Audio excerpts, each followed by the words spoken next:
Halo guys, video kali ini saya akan coba buatkan tutorial bagaimana cara menghilangkan area yang di blok ini. Kenapa saya buat tutorial ini? Ternyata masih banyak ya guys ya, teman-teman kita yang belum tahu bagaimana cara menghapus area yang di blok ini ya. Jadi sangat mengganggu ya, untuk mengembalikannya masih belum tahu. Jadi ini sebenarnya tutorial mudah, tutorial untuk para pemula ya.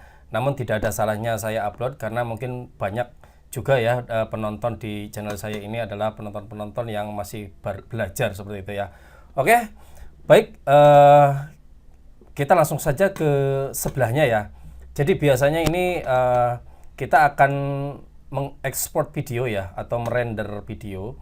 Ini kita tidak akan mengekspor semuanya, kita akan menentukan dulu titiknya. Biasanya saya mau ekspor yang dari sini nih ya, seperti ini nanti kita diklik mark in. Kemudian kita kepengen di sini nih ya, ini di mark out seperti ini. Nah, jadi nanti pada saat ekspor video adalah area yang di blok ini saja yang diekspor, sisanya tidak diekspor. Nah, biasanya setelah seperti ini kita akan melakukan ekspor gitu ya guys ya. Di sini ekspor media.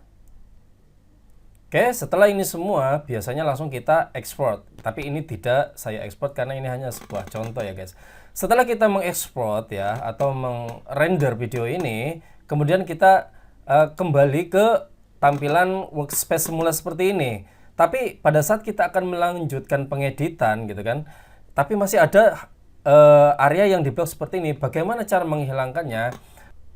Kalian tinggal klik kanan saja di sini ya, di area sini, bukan di area filenya, tapi klik kanan di area ini ya, ini garis-garis timeline ini ya, klik kanan, kemudian pilih clear in and out ya. Nah, seperti ini, maka area yang di bloknya itu akan terhapus. Seperti itu guys, yang mudah sekali. Baik, sampai ketemu lagi di video berikutnya.